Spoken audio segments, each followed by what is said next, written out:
প্রথমবার আমরা pre level পুকুর সার্ভে এবং পোস্ট লেভেল পুকুর সার্ভের ভিডিও একসাথে দেখাতে চলেছি। চলুন তাহলে শুরু করে নেওয়া যাক। আজ আমরা পৌঁছে গেছি পশ্চিমবঙ্গের বীরভূম জেলার কাটি গ্রামে। বন্ধুরা, আপনাদের এত ভালোবাসা আর সাপোর্টের জন্য অসংখ্য ধন্যবাদ। আমাদের চ্যানেলটি ফলো এবং সাবস্ক্রাইব করতে ভুলবেন না। প্রথমে চলুন দেখে নেওয়া যাক প্রি লেভেল সার্ভে। আপনারা দেখতে পাচ্ছেন কাজ শুরু হওয়ার আগেই আমাদের সিলিকন ভ্যালি টিম পন্ডের বর্তমান লেভেল এবং গুরুত্বপূর্ণ পয়েন্টগুলো অত্যন্ত সতর্কতার সঙ্গে রেকর্ড করছে, কারণ প্রি লেভেল সার্ভের মাধ্যমে কাজ শুরুর আগের অ্যাকচুয়াল কন্ডিশন এবং লেভেল ডেটা সংগ্রহ করা হয়। আর এবার ড্রোন ভিউতে উপর থেকে দেখে নিন পুরো পুকুরের প্রি লেভেল অবস্থা। এখন সময় পোস্ট লেভেল সার্ভের। প্রি লেভেল পুকুরের কাজ সম্পন্ন হওয়ার পর আমাদের টিম আবার একই পুকুরে ফিরে এসেছে পোস্ট লেভেল সার্ভে করতে। আবার গুরুত্বপূর্ণ পয়েন্ট এবং লেভেলগুলো রেকর্ড করা হচ্ছে, যাতে প্রি লেভেল এবং পোস্ট লেভেল ডেটার মধ্যে সঠিক কম্প্যারিজন করা যায়। আর এখন দেখুন আসল পরিবর্তন।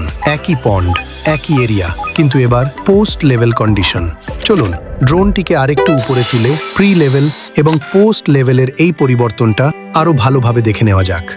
একটি কাজের সঠিক পরিবর্তন বুঝতে শুধু চোখে দেখা যথেষ্ট নয়, প্রয়োজন অ্যাকিউরেট সার্ভে ডেটা। আর সেই অ্যাকিউরেসি, কোয়ালিটি এবং প্রফেশনালিজমের প্রতি আমাদের অঙ্গীকারী সিলিকন ভ্যালিকে আলাদা পরিচয় দেয়। আপনারাও যদি কোনো ধরনের সার্ভে, প্ল্যানিং অথবা ডেভেলপমেন্ট প্রজেক্ট সম্পন্ন করতে চান, তাহলে স্ক্রিনে দেওয়া নম্বরে আজই যোগাযোগ করুন 7003316362। বন্ধুরা, এই পন্ডের প্রি লেভেল থেকে পোস্ট লেভেল পরিবর্তন আপনাদের কেমন লাগলো অবশ্যই কমেন্ট করে জানাবেন। আর আমাদের চ্যানেলটি ফলো এবং সাবস্ক্রাইব করতে ভুলবেন না। ভিডিওটি দেখার জন্য অসংখ্য ধন্যবাদ। Team Silicon valley.